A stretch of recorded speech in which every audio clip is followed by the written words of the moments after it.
The Mathematics of Abandonment. December 8th, 1941. 07:15 hours.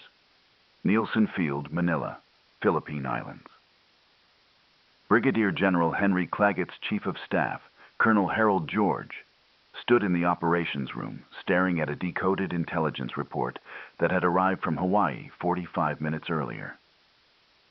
The paper trembled slightly in his hands. Japanese carrier aircraft had struck Pearl Harbor.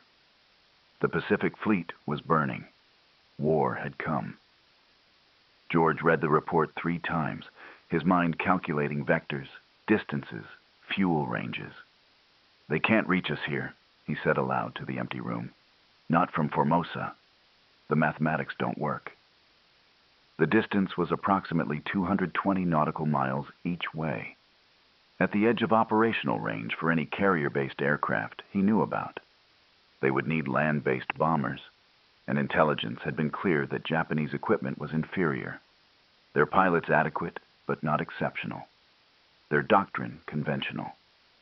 What Harold George didn't know, as he studied that report in the gray dawn light filtering through the windows, was that every assumption underlying his calculations, every piece of intelligence he had reviewed in his 7 months in the Philippines, every assurance he had received from Theater Command, was catastrophically wrong. Within hours, he would begin a journey of progressive discovery that would transform his understanding not merely of this war, but of the gap between institutional belief and operational reality, between what a military culture tells itself and what actually exists on the ground. The scale was absolute. The mathematics were staggering, though it would take weeks for anyone to fully compile them.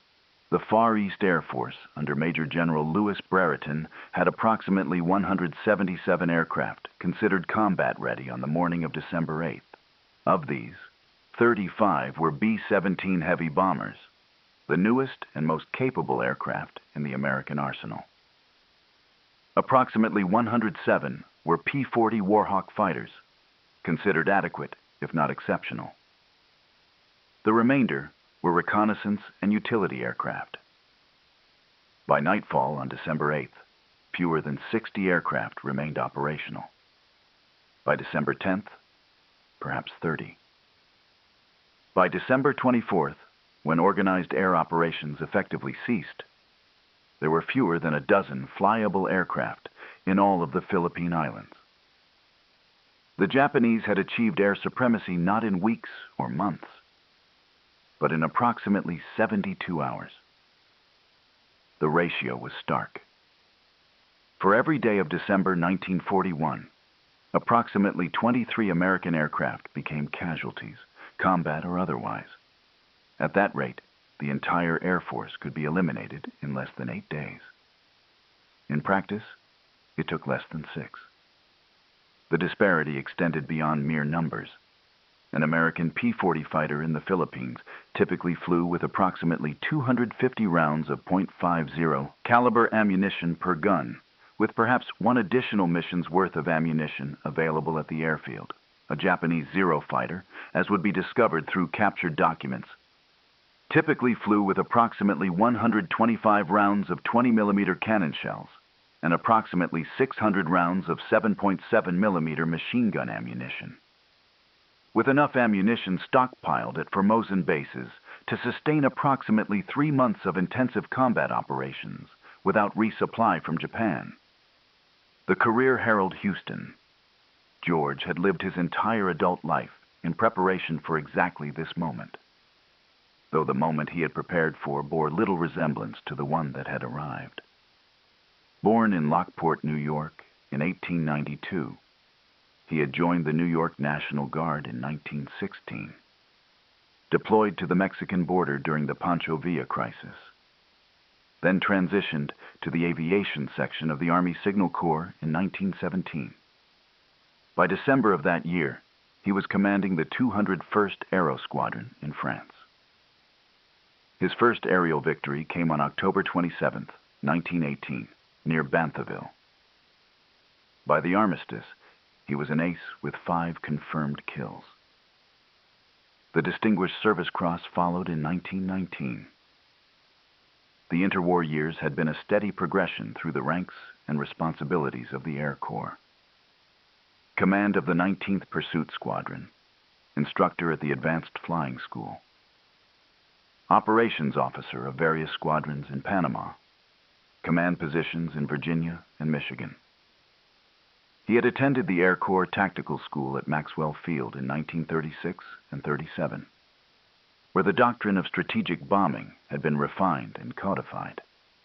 He had attended the Command and General Staff School at Fort Leavenworth in 1937 and 38, where the principles of large-scale military operations were taught. In February 1940, at age 47, he had been promoted to lieutenant colonel and given command of the newly formed 31st Pursuit Group at Selfridge Field. By October, he was a full colonel when he arrived in Manila in May 1941. He brought with him 24 years of military aviation experience, combat in one world war, and the confidence of a professional military establishment that had spent 2 decades studying, theorizing, and preparing for modern air warfare. That establishment had reached certain conclusions. American technology was superior. American training was more rigorous.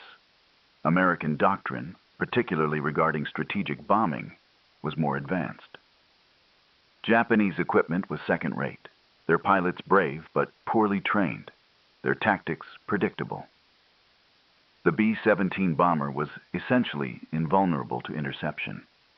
Modern pursuit aircraft could defend against any bomber formation. The Philippines could be held until reinforced. Every major conclusion was wrong. The first hours, George had been awake for 31 hours when the first reports came in from Clark Field, approximately 50 miles north of Manila. The time was approximately 12:35 in the afternoon. The date was still December 8th, 1941. Though it felt like a week had passed since he had read that first message from Hawaii. Despite 8 hours of warning, despite explicit knowledge that Japan had attacked American forces, despite repeated alerts sent throughout the morning, the aircraft at Clark Field had been caught on the ground. The Japanese had struck with approximately 108 bombers and approximately 84 Zero fighters, arriving in precise formations at medium altitude in clear weather. Lieutenant Edgar Whitcomb, an Army pilot who had been at Clark Field that morning, later testified to what he witnessed. The bombers came in perfect V formations, perhaps 27 aircraft in the first wave. They were at approximately 20,000 feet, well above our operational ceiling. The Zeros came in lower, perhaps 12,000 feet. I counted my heartbeats while watching them approach. 1, 2, 3, 4, 5. I reached 30 before the first bombs fell. 30 heartbeats in which every anti-aircraft gun should have been firing. Every fighter should have been airborne. Every man should have been in a shelter. Instead, aircraft sat wingtip to wingtip on the flight line. Men stood watching. I thought I was witnessing the end of the world. Captain William Bradford, operations officer of the 19th Bomb Group, described the immediate aftermath. I walked through what had been our parking area. Every B-17 was destroyed or damaged beyond field repair. Every P-40 in the fighter squadron was burning or riddled. I found a bomb crater precisely between 2 hangars, as if someone had drawn a line with a ruler. I found fragments of aircraft aluminum that had been blown 300 yards from the flight line. I found a pilot's glove, still smoldering, in the middle of a taxiway. No body, just the glove. The precision was what struck me. This wasn't random. This wasn't luck. Every bomber had known exactly where to drop. Every fighter had known exactly which target to strafe. In 35 minutes, they had eliminated Clark Field as a functioning airbase. George received the reports in fragments throughout the afternoon. At 1300 hours, major damage at Clark, casualties unknown. At 1400 hours, half the bomber force destroyed or inoperable. At 1500 hours, fighter losses severe, precise count impossible. At 1600 hours, Iba Field also hit, significant damage. At 1700 hours, all major airfields in Luzon struck or under attack. He spread a map on the table in the operations room and began marking the attacks with a red pencil. Clark Field, Iba Field, Nichols Field, Del Carmen Field. The pattern emerged immediately. Every major American air installation in the archipelago had been hit within a 6-hour window. The coordination was flawless. The intelligence preparation was meticulous. Someone had known precisely where every aircraft was parked, every fuel dump located, every ammunition bunker positioned. If they can do this on day one, George said to Colonel Harold Eads, Brereton's operations officer, what can they do tomorrow? Eads had no answer. The pattern takes shape. December 9th brought the second wave of revelations. The Japanese returned to Clark Field, to Nichols Field, to every installation they had hit the previous day. They came in formations of 20 to 30 aircraft, at altitudes American fighters could barely reach, with coordination that suggested centralized control and detailed planning. Captain Jesus Villamor, a Philippine Army Air Corps pilot flying one of the few remaining P-26 fighters, engaged a formation of Japanese bombers over Manila Bay that afternoon. His account, preserved in his post-war memoir, captured the growing realization. I climbed to approximately 14,000 feet, my aircraft struggling in the thin air, engine roaring with effort. The Japanese bombers were perhaps 3,000 feet above me, impossible to reach. I fired anyway, knowing the bullets would fall short, hoping to disrupt their formation. They ignored me entirely. Their bomb runs were geometric, perfect. I could see the bombs falling in precise patterns. I could see our anti-aircraft fire bursting thousands of feet below their altitude. I could see our helplessness made visible in smoke and flame. I landed with 7 rounds remaining in my guns. There was no more ammunition. There would be no more missions. The ammunition situation revealed itself gradually, then suddenly. Lieutenant Samuel Grascio, a P-40 pilot with the 21st Pursuit Squadron, described the discovery. On December 9th, we were told to conserve ammunition. On December 10th, we were told each combat sortie was limited to 1 engagement, then returned to base. On December 11th, we were told to fire only if certain of hitting. On December 12th, we were told there were approximately 1,000 rounds of .50 caliber ammunition remaining for the entire pursuit force in the Philippines. 1,000 rounds. I calculated in my head. 4 guns per aircraft, approximately 6 seconds of firing time per aircraft, enough for perhaps 40 aircraft to fire 1 short burst each. We had started the war with enough ammunition for perhaps 30 hours of combat. We had consumed it in 4 days. The fuel situation paralleled the ammunition discovery. Major David Gibbs, a logistics officer at Far East Air Force Headquarters, compiled the numbers on December 14th and presented them to George. Available aviation fuel at all airfields in Luzon, approximately 38,000 gallons. Normal consumption rate for combat operations, approximately 12,000 gallons per day. Days of operation remaining at current tempo, approximately 3. After that, we're grounded even if we have aircraft, ammunition, and pilots. George studied the figures. What about resupply? Sir, Gibbs said carefully, the nearest source of aviation fuel is Australia. Distance approximately 2,200 miles. The Japanese control the sea lanes. The convoy that was scheduled to arrive December 12th was turned back on December 10th. There are no resupply ships currently en route. There will be no resupply ships. Then we have 3 days. Yes, sir. 3 days. The mathematics of abandonment were becoming clear.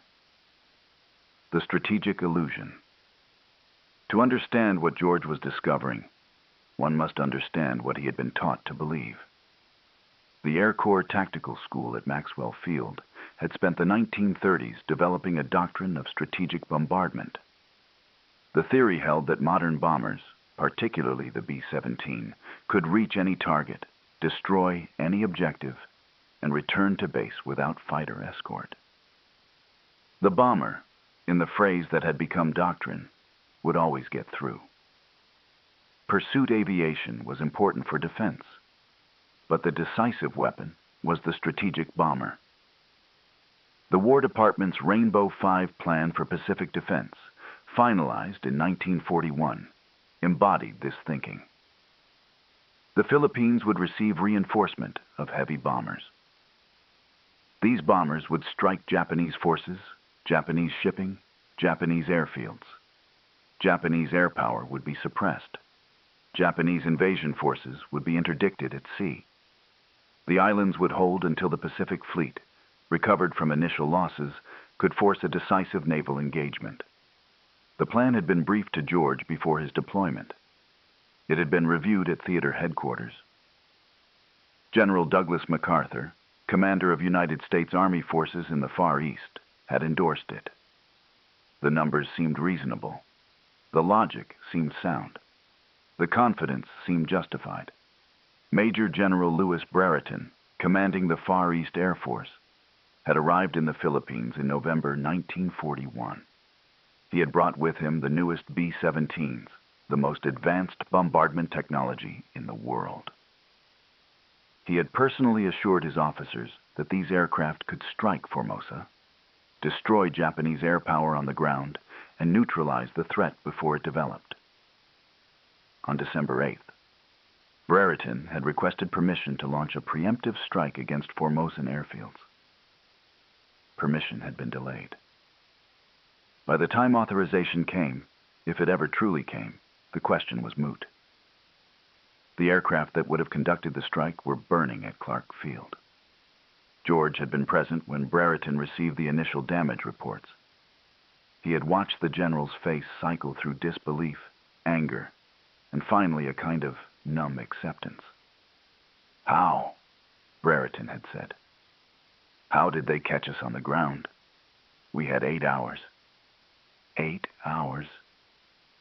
No one had an answer. Post-war investigations would argue for decades about the sequence of commands, the delays, the confusion.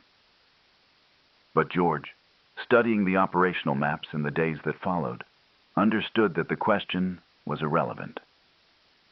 Even if every B-17 had been airborne, even if every P-40 had been at altitude, the outcome would have been the same.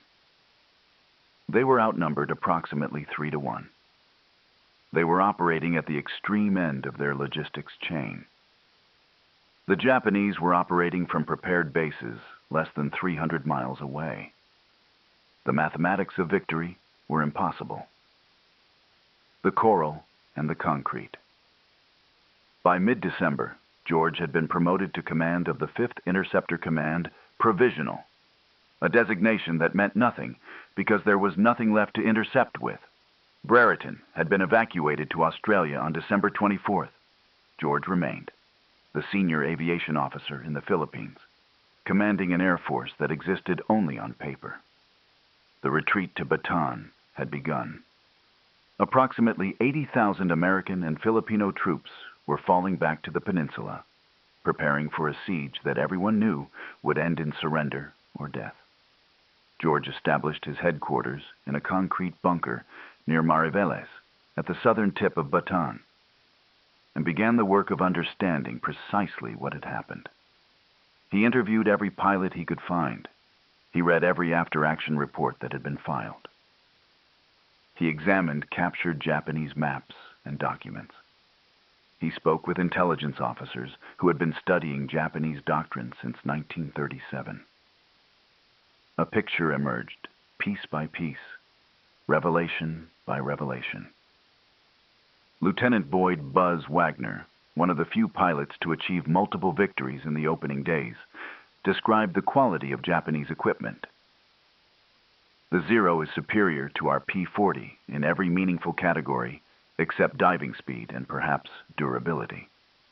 It climbs faster. It turns tighter. It has better range. The engine is more reliable at altitude. The guns are more accurate. I survived my engagements not through superiority, but through luck and the fact that I was fighting pilots who were less experienced than their equipment deserved. The experienced Zero pilots, the ones who had been fighting in China since 1937, were essentially unbeatable in our aircraft. Captain Roland Barnick, an intelligence officer who had translated captured Japanese documents, provided the systematic picture.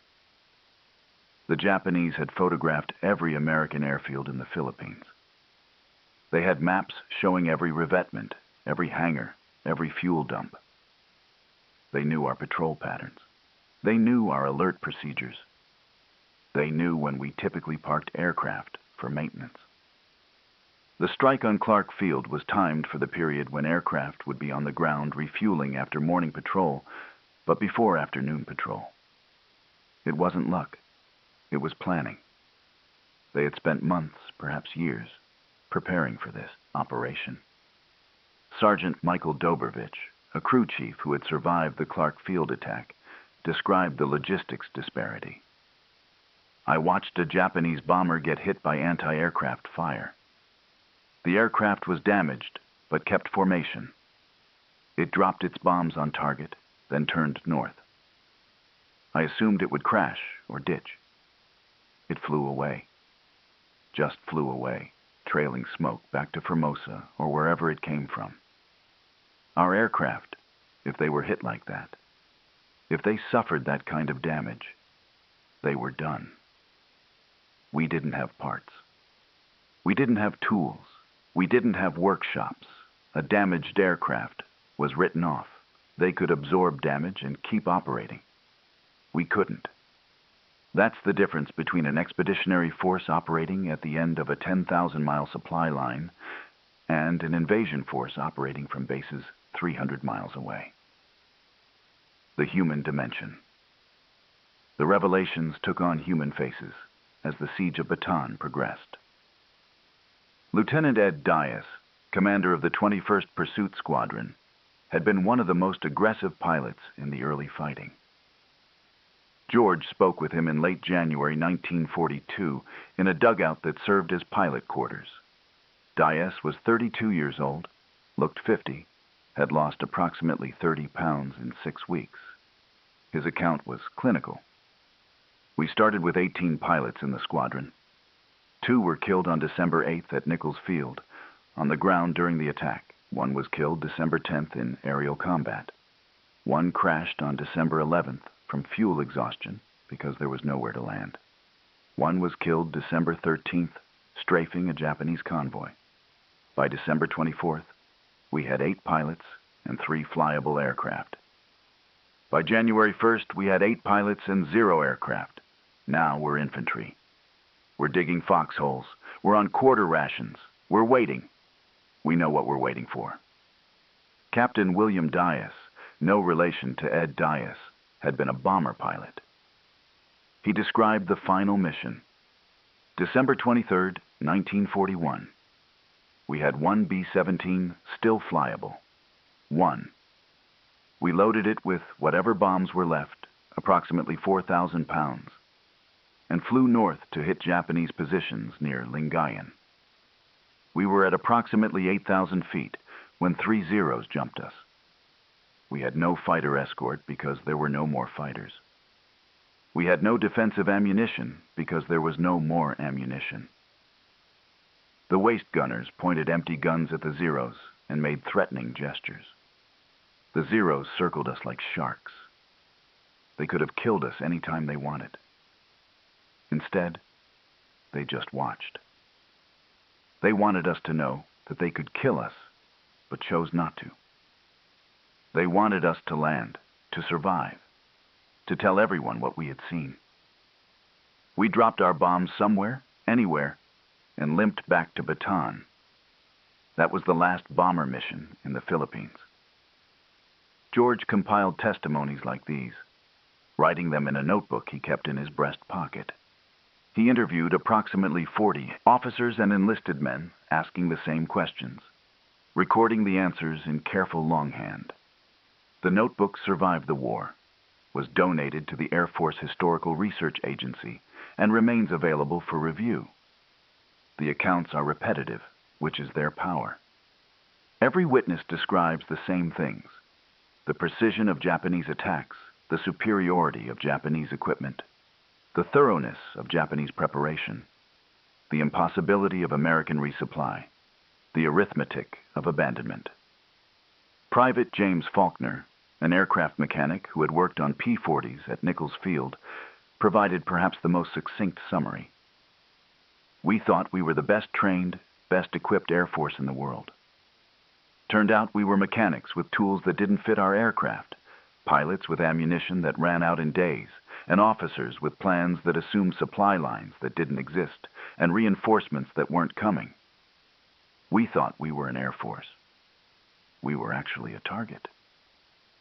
The scale revealed. In late February 1942, George received a set of documents that had been recovered from a shot-down Japanese bomber.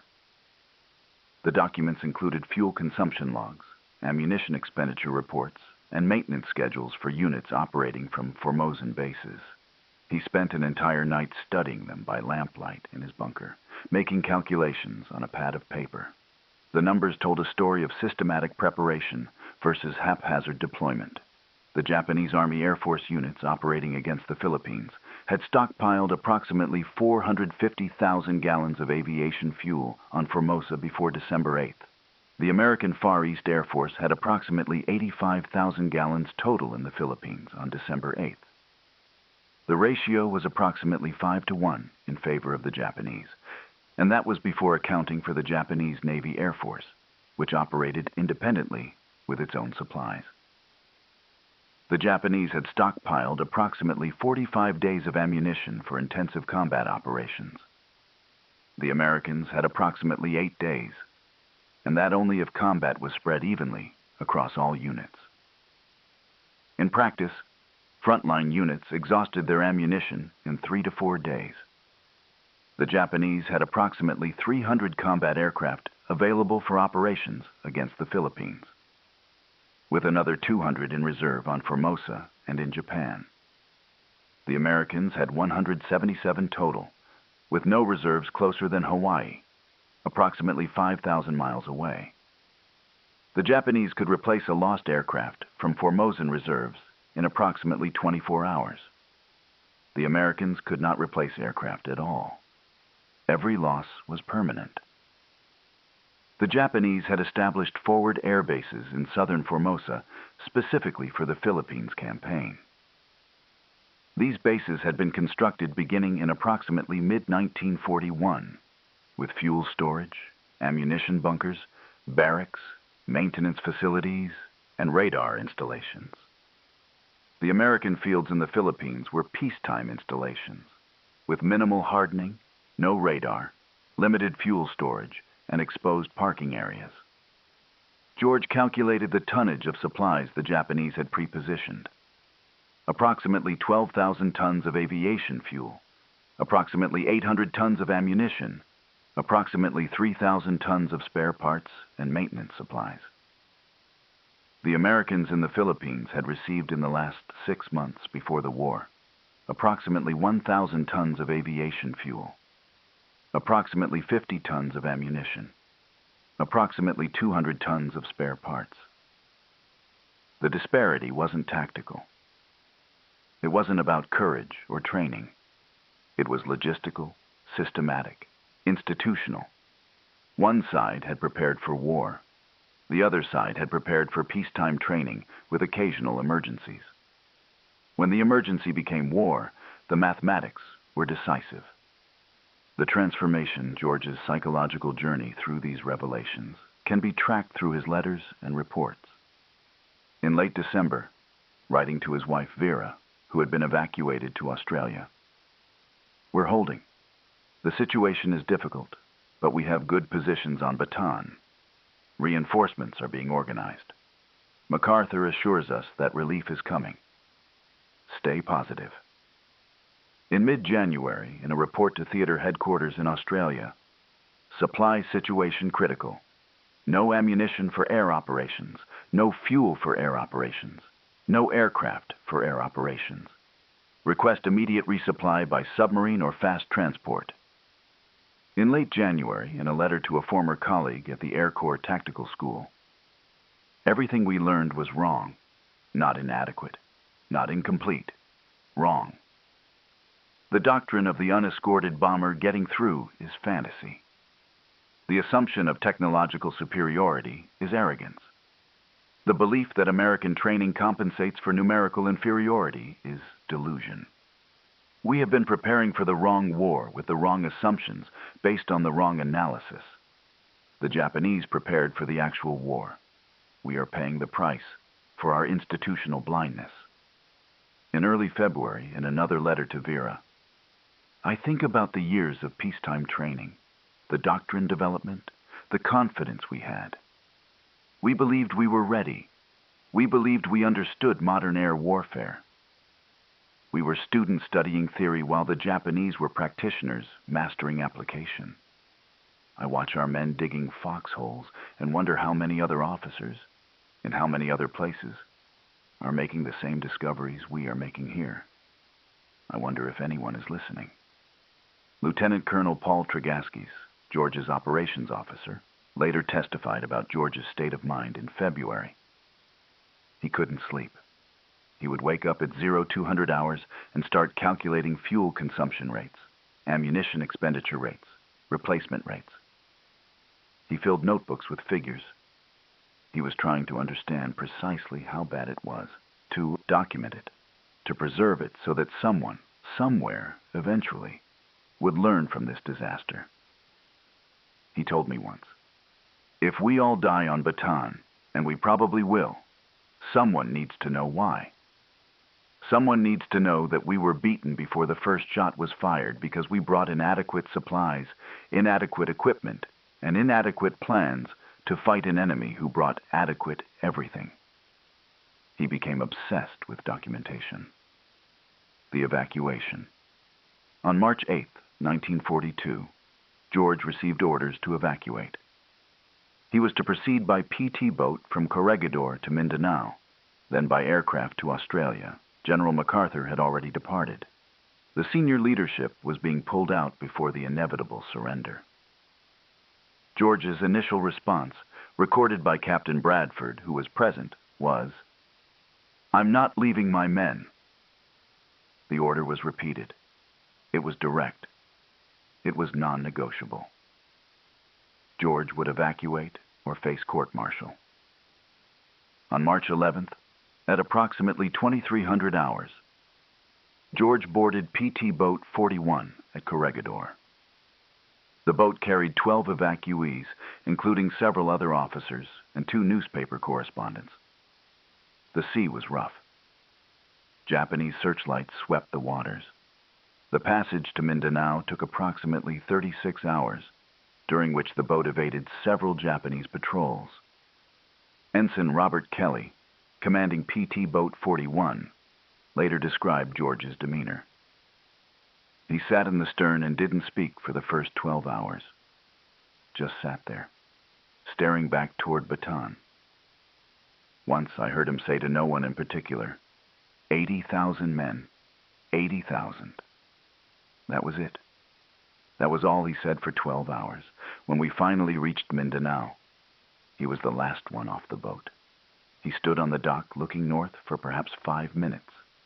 Then he turned south and walked away. From Mindanao, George flew to Australia in a B-17 that had escaped from the Philippines weeks earlier. He arrived at Darwin on March 17th. From there, he proceeded to Melbourne, where Far East Air Force headquarters had been reconstituted. He filed formal reports on the Philippine situation, detailing supply deficiencies, equipment disparities, doctrinal failures, and strategic miscalculations. On April 1st, He was promoted to brigadier general, the promotion that should have come in January, but had been delayed by administrative confusion. He was assigned to inspect aviation facilities in northern Australia, to assess readiness for defensive operations. On April 29, 1942, at approximately 1100 hours, General Harold George stood on the tarmac at Bachelor Field in the Northern Territory. He was watching aircraft from the 49th Fighter Group conduct training operations. The field was raw, hastily constructed, representative of the improvisation that characterized Allied operations in early 1942. A P-40 fighter was taking off, probably 2,000 feet down the runway, rotation imminent. Something failed. Perhaps the engine, perhaps the controls, perhaps pilot error. The aircraft slewed left, lost speed, pancaked onto its left wing. The wingtip caught the ground. The aircraft pivoted, accelerated, became a tumbling mass of metal traveling at approximately 80 miles per hour directly toward a parked C-40 transport aircraft. The C-40 was where General George was standing. The P-40 struck the transport.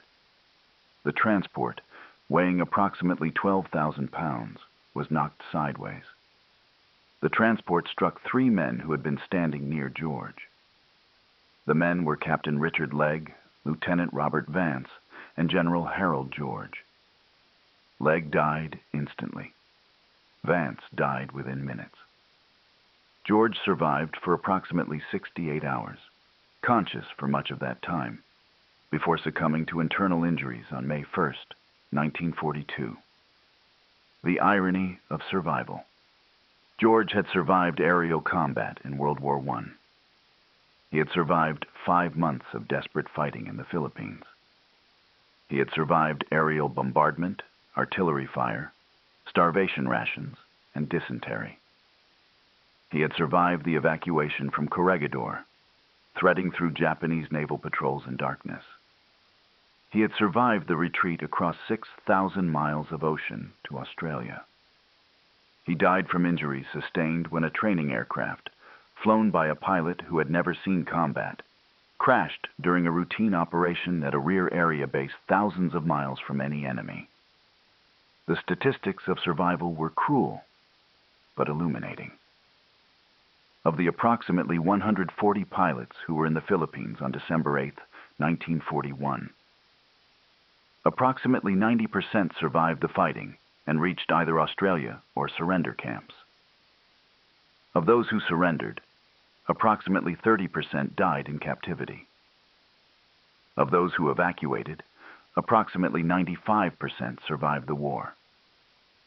George belonged to the 5% who evacuated but didn't survive, killed not by the Japanese, but by the grinding attrition of wartime training accidents. His funeral was held at Arlington National Cemetery on May 15, 1942.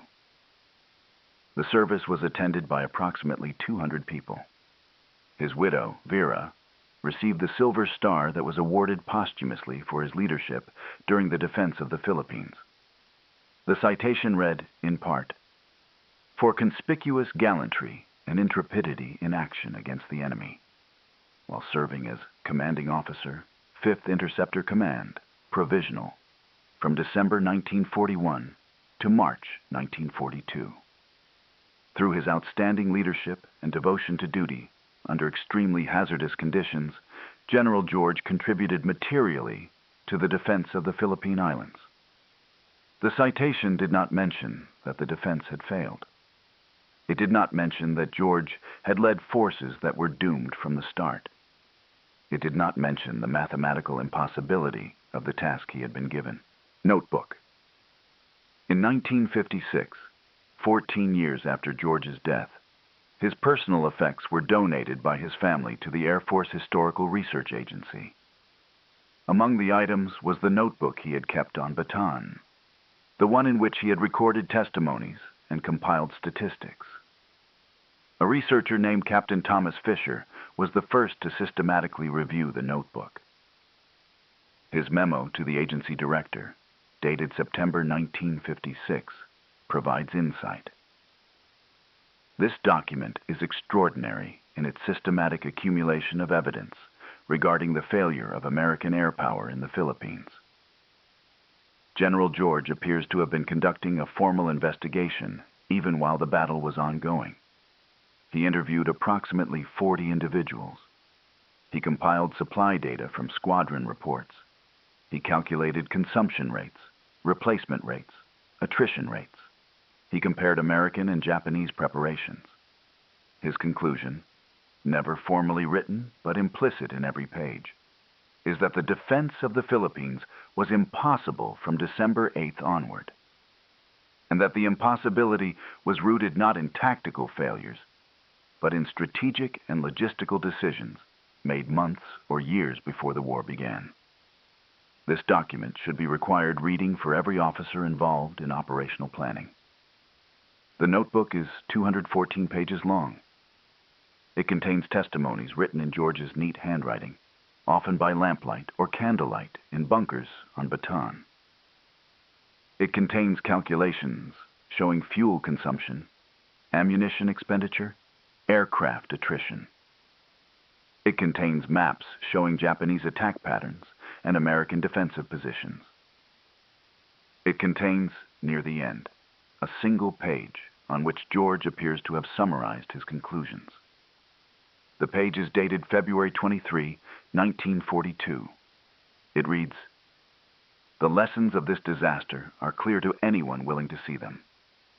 First, technological confidence is not the same as technological superiority. And technological superiority is meaningless without logistical depth. Second, doctrine developed in peacetime against hypothetical enemies is not the same as doctrine tested in war against actual enemies. Third, strategic planning that assumes rapid reinforcement is not planning, but prayer. Fourth, forces deployed to distant theaters must be supplied as if supply lines will be cut, because they will be. Fifth, the price of institutional arrogance is paid by the men who believe the institution's promises. We promised our pilots that they had the best aircraft, the best training, the best support. We sent them to fight outnumbered, undersupplied, and betrayed by assumptions that didn't survive contact with reality. If there is a judgment for these failures, it should fall on those of us who knew, or should have known, that we were unprepared. The men who died at Clark Field, at Nichols Field, at Bataan, died because we were wrong about everything that mattered. The museum today, at the National Museum of the United States Air Force at Wright-Patterson Air Force Base, Ohio, there is a display case in the World War II gallery. The case contains artifacts from the defense of the Philippines, including a torn American flag recovered from Clark Field, a piece of a P-40 fuselage with visible bullet holes, and a Japanese aircraft identification manual captured on Bataan. Next to these artifacts is a small placard with a photograph of Harold George in his Brigadier General's uniform. The placard text is brief. Brigadier General Harold H. George, Commander of Aviation Forces in the Philippines during the initial Japanese invasion, evacuated from Corregidor March 1942, died in Australia April 1942 from injuries in an aircraft accident. Awarded the Silver Star for gallantry. The placard does not mention the notebook. It does not mention the systematic documentation of failure that George compiled. It does not mention the progressive revelations that transformed his understanding. It does not mention that he survived the fighting only to die in training. It does not mention the mathematics of abandonment. Occasionally, a visitor will pause at this display case and ask a docent about the story behind the artifacts. The docents, trained volunteers usually, provide the standard narrative: brave defense, overwhelming odds, eventual surrender, MacArthur's return in 1944, liberation in 1945. They mention that the Philippines campaign delayed Japanese operations, that the defenders tied down enemy forces, that their sacrifice mattered. Rarely, very rarely, a visitor will ask the harder question, could the Philippines have been successfully defended in 1941? The honest answer, the one that George discovered between December 8, 1941 and March 11, 1942, the one he documented in 214 pages of testimony and calculation, is no. Not with the supplies allocated, not with the forces deployed, not with the logistics available, not with the assumptions made. The mathematics of abandonment were established before the first shot was fired, encoded in fuel consumption rates and ammunition stockpiles and replacement timelines that no amount of courage or skill could overcome. The defense of the Philippines was not lost on December 8, 1941, when Japanese aircraft struck Clark Field.